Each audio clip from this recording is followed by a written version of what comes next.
Hey everyone, welcome back to Unicorn Dust Designs, Crime and Crafting at Night. My name is Sammy, and on these videos, I am going to be telling you about a true crime story, and I will also be crafting something. Sometimes it is like an actual DIY.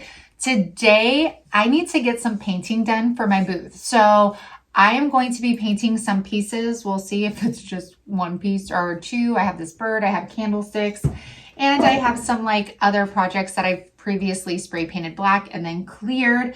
So if you are into true crime, if you are into crafting, then this is going to be your type of video. Or if you just like hanging out with your friends, talking about true crime, then you know what? Listen to me in the background, because I was going to say, I promise you'll enjoy it, but like, I don't know that for sure. So you guys, make sure to press like. Please make sure to share this video. This new series is really new, and it really helps YouTube kind of see that y'all are interested. So thank you to all of those who have supported me in this new venture. And with that said, I'm going to go ahead and get into this. All right, you guys. So today's case is actually an ongoing case. It actually popped up on my news feed, and right away I saw a picture of this young girl and young boy, and it just kind of like hit home for me because Tristyn Bailey is the young girl, and she's a cheerleader. She's this bright-eyed young woman, and it just like made me feel like that could be my Everly on that picture. You know, like it just, I don't know, I gravitated towards it, and like I'm stuck to it, and I need to figure it out and like see it to the end. I have to see it to the end. So I just wanted to come on here and chat with you guys about it, see what you guys think is going to happen. You know, like what are your thoughts, whatever it may be. So as usual, I'm just going to be talking to y'all like I'm talking to my friends. I am going to get the facts as straight as possible. I have my laptop right here, because there are some things that I'm going to show you like in the screen as I'm kind of walking you guys through it. All right. So for this case, I think it, like I said, it hit home because it's about a young girl, and it's Tristyn Bailey. She's 13 years old, and her life was taken from her. And it, I don't know, it devastates me. It absolutely devastates me. And I knew like I needed to read more on it. So on May 9th, on Mother's Day, her sister goes to wake Tristyn up, and she knocks on her door. There's no answer. So she walks in, and she sees that Tristyn is not there. So Tristyn's mother immediately, like, talk about like a mama's like intuition, immediately calls the police and reports her daughter missing. Now, right away, the community like bands together. People start making missing persons flyer. The neighbors, everybody checking their security cameras. Search parties are going out. Like there was no like waiting period. These people were diligent. They were taking action when she reported her daughter missing. And it wasn't until 8 hours later, a jogger was jogging through the woods in his normal path, you know, and he runs across the body of a young woman. And the police head over there. They do confirm that it is Tristyn Bailey's body. I just couldn't imagine that devastation. I could not imagine that devastation. My heart goes out to this family like beyond measure. It like gets me choked up, y'all. Like it's just, I couldn't. And so they confirm that it's Tristyn Bailey. The police officers, like I said, like the community really banded together. Like they asked, you know, like media to give the family respect, to give them their privacy, which they did. Even the family came out later and like thanked the community, the news people, the police officers, everybody. And what comes out, you guys, is surveillance footage. So a neighbor checking their surveillance footage, finds a clip of two people walking in the middle of the night. This is around, I believe, 1 o'clock in the morning. I'm trying to figure out how to get this dang bird's head painted. It's about one, let me see. Like I said, I will have this for you guys. It was about 1:24 a.m. There's two people that are caught on the footage, and although they cannot see the faces, they are assuming this is Tristyn and Aiden Fucci, okay? And they right away pick up Aiden for questioning. And y'all, at this point, you know, he's the last one to see Tristyn. So they pick him up, and this little, I'm trying to be appropriate because he is 14 years old, but he is shown, and I'll put the clips right here, like in the back of the cop car, you know, throwing up a peace sign saying like, have you seen Tristyn? And just being a total little jerk, okay? And he is taken in for questioning because he is the last one to see her. Now, he states to the police officer that they were at a friend's house and they ended up leaving the friend's house together. And then he says that they parted ways. So they walked together for a little bit. Then they parted ways. And then the police officer, the detectives were like, but your house is like 1.5 miles away. How did it take you from being seen on this footage at 1:24 to 3:27 to get home? How did it take you that long to walk from that house to your house? Then he changes his story and states that himself and Tristyn did walk together. They went into the woods, which is also caught on camera. Or no, not them actually walking into the woods. But they walk into the woods. He states that like she grabbed him, he pushed her, she hit her head. He turned around and walked away and left her there, and then spent some time by himself just walking around, and then he went home. So that's his second story, right? At this point. And now, I mean, they have this kid on camera. At least that's what we see. And then it comes to find out, and I'm going to show you guys this right here, that I'm just going to give you guys a little timeline here after all of this research has been done. So what bothered me about this timeline is like they were friends or acquaintances or something, because they were texting each other. They were calling each other. So it says that like at 12:25 a.m. on Mother's Day, Tristyn's phone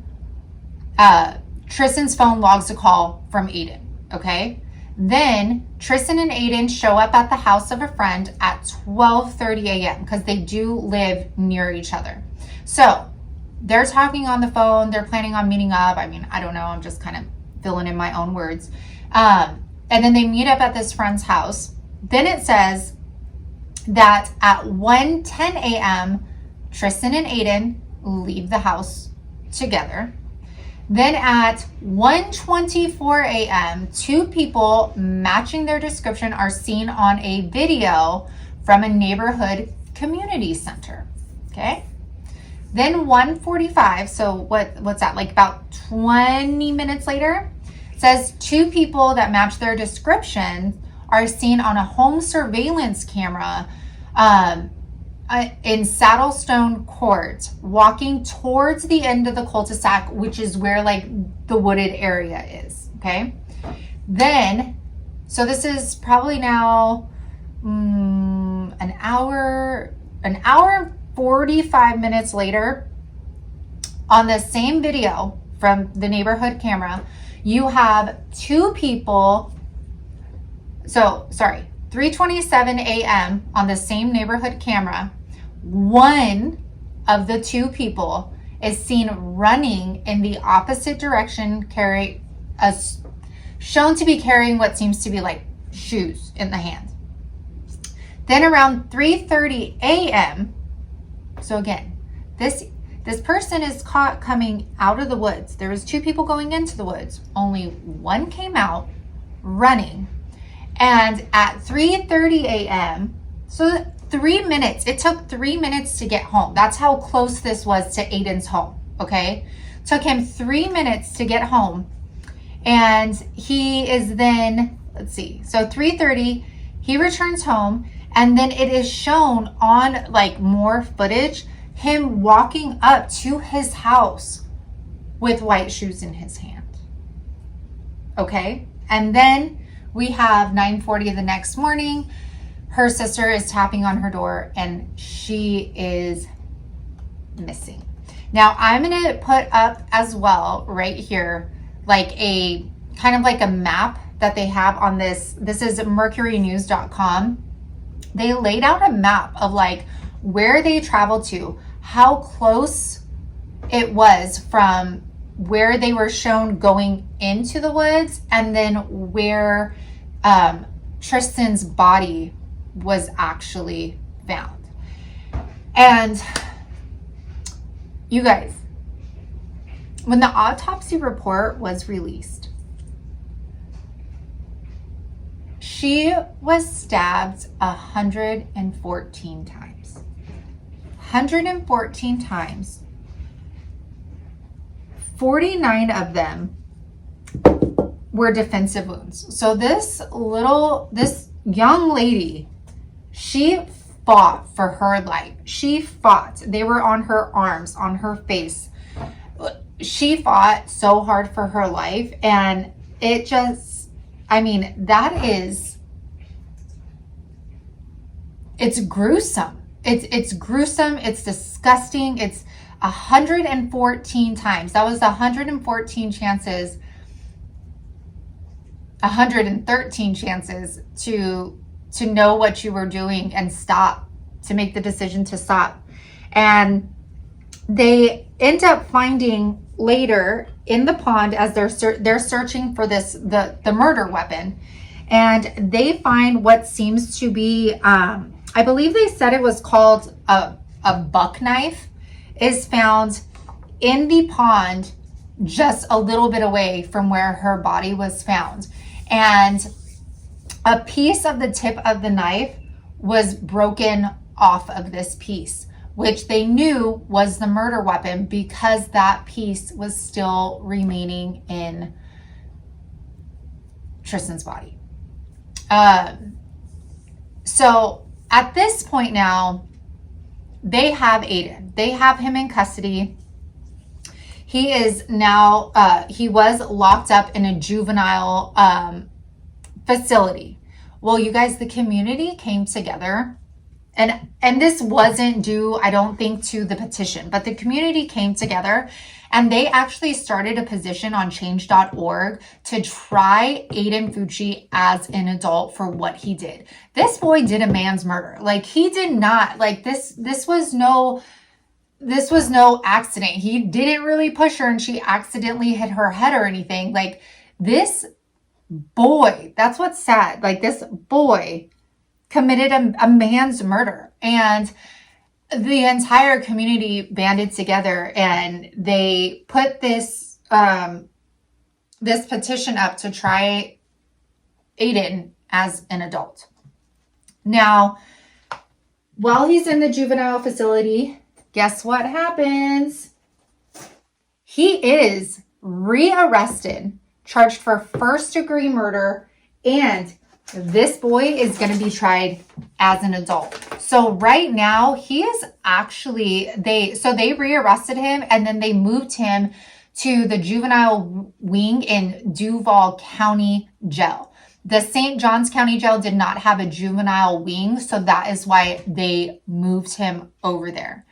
So anyways, when he is being held for questioning and everything, his parents come into the room and they tell him like, Tristyn's body's been found. And he basically was like, what does that have to do with me? And his mom was like, you were the last one to see her. And then it was said, I mean, we all know they film in those rooms. Like, they film, they could hear everything. And Aiden's mom is said to have, said, well, what were you wearing? And then kind of drops like, you were wearing khaki pants, right?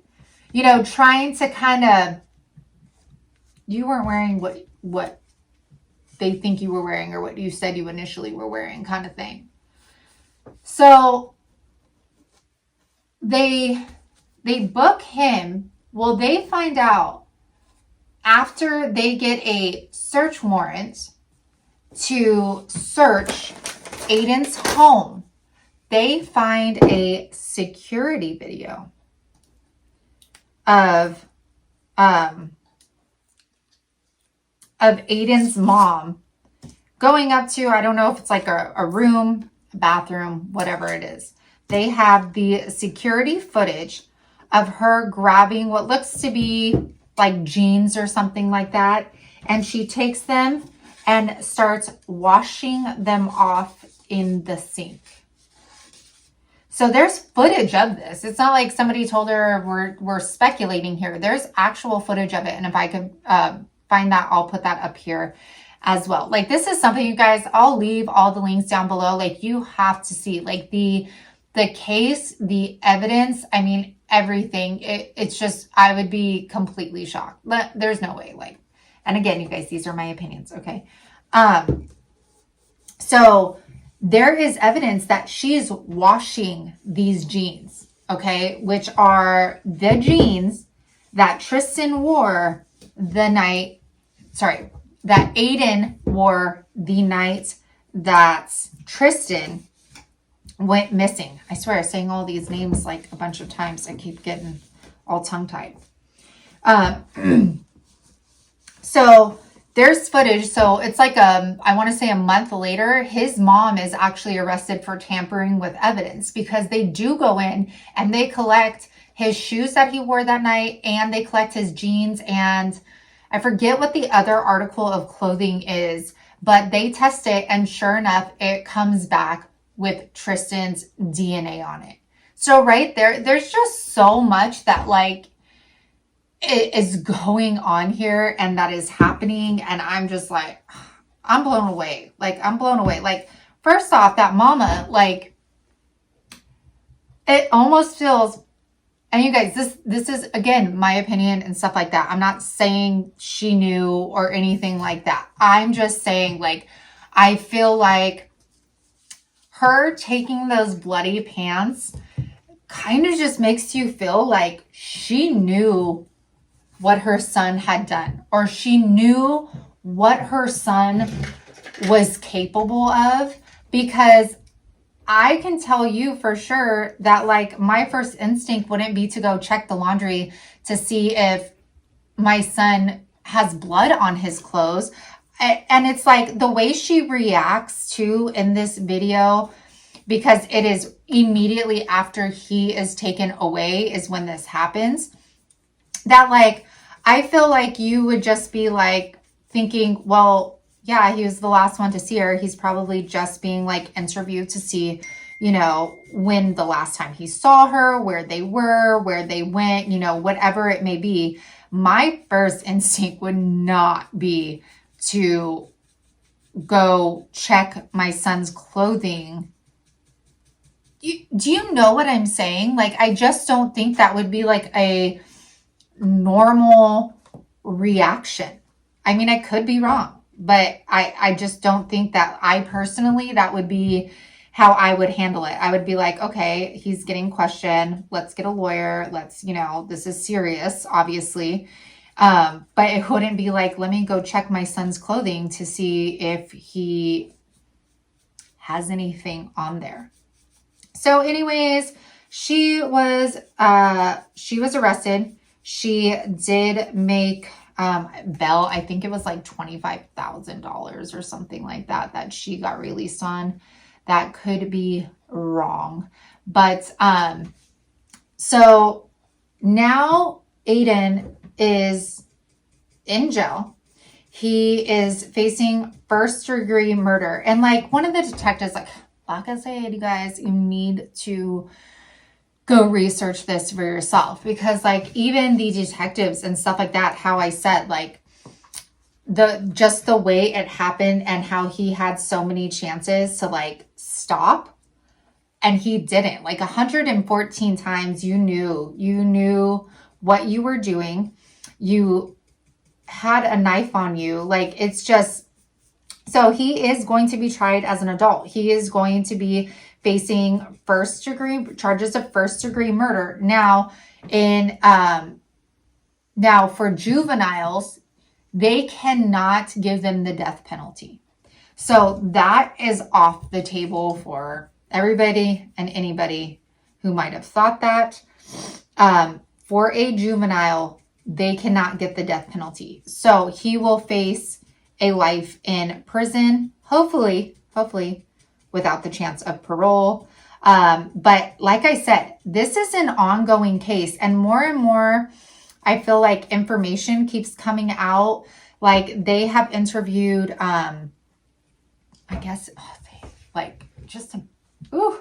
he had a girlfriend like at this time.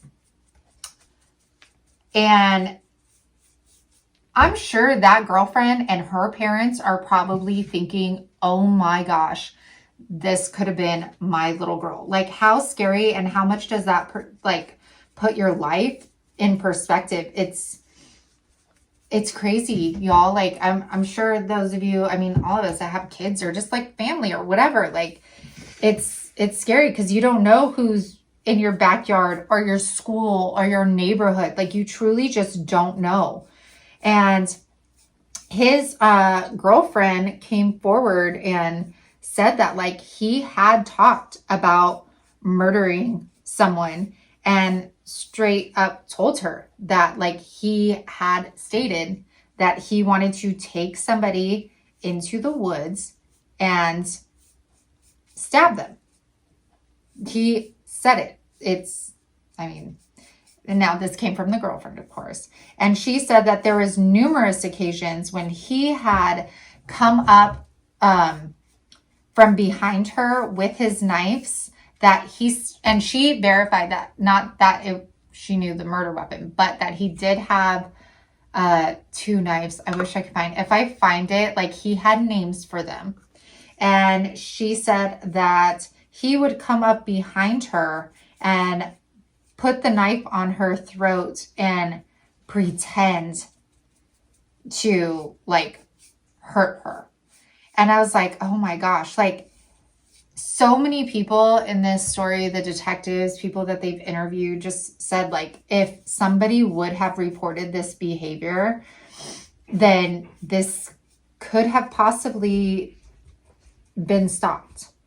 And, who knows if that's true? Like, I don't know, but a lot of people just said that, like, it's crazy because these friends of his said that, like, he was soulless, and, there were instances and things that he's said that, like, he's never had emotion. He didn't care about other people. He didn't care about his own feelings and stuff, that it's like if he could have been, like, treated or helped or something, then maybe it did not need to be here. But we will never know that because he did make that decision.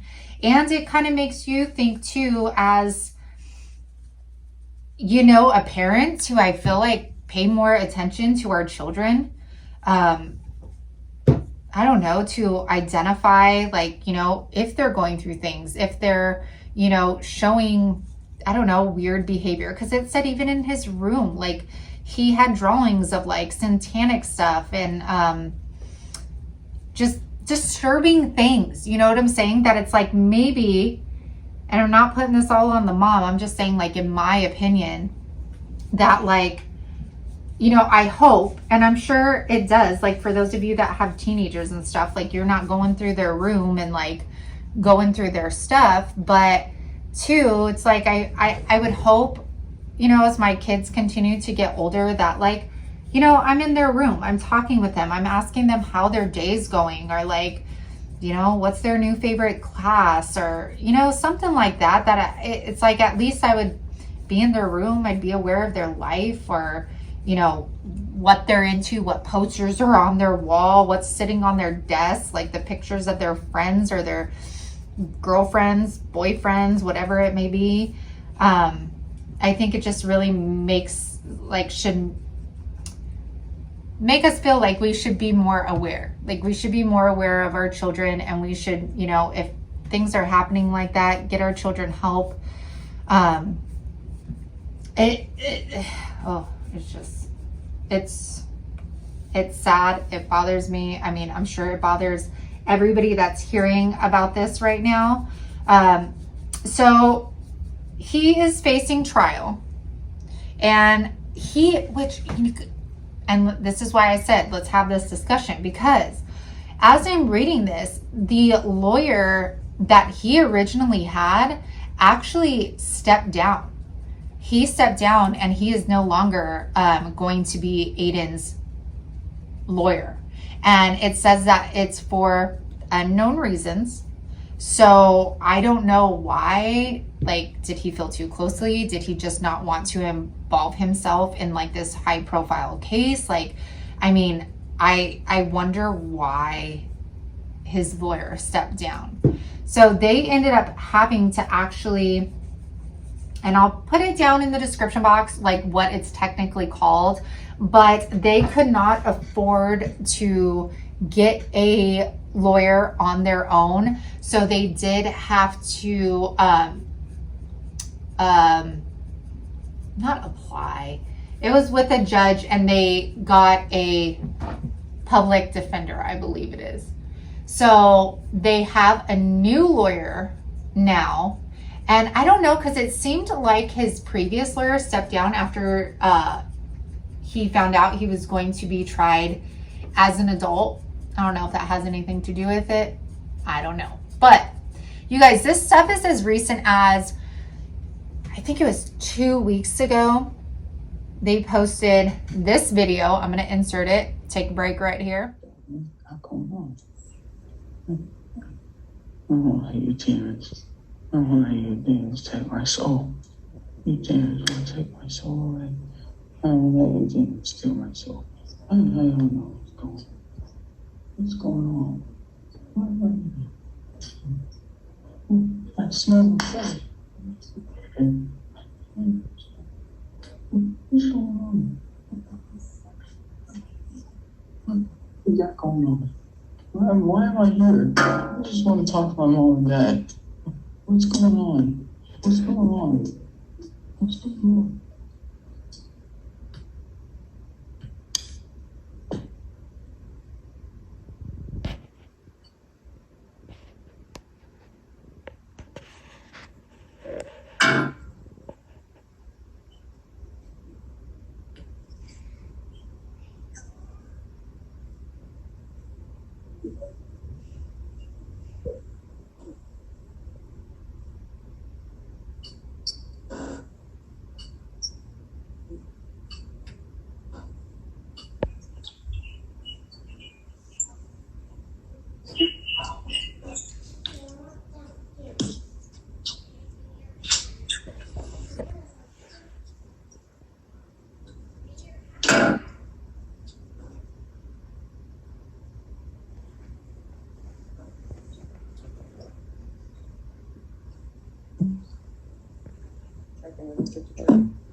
Matter of fact, why are we all in this change? And in the video, as you can see, like, he is saying that he's seeing, let me see you guys, because I want to recite it word for word if I could find it, but I don't think I will right now.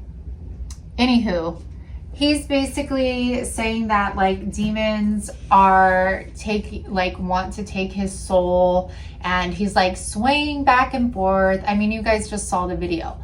Like, he is definitely, and this is my opinion, playing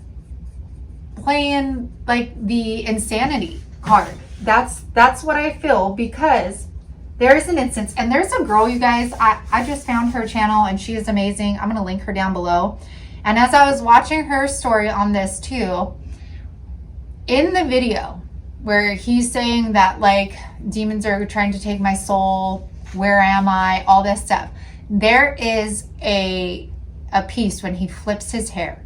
Okay, when I'm seeing this on her channel, the first thing I thought of was like, that's weird. Like, you're so out of your mind, but you remember how to flip your hair. You like, I don't know why that sat with me the wrong way, but it was crazy because the girl, sorry y'all, getting out of frame, she says the same thing, that like you're sitting over here like out of your dang mind, and you like something, you remember to do something that you always do, like these little mannerisms, but you're not in your right mind.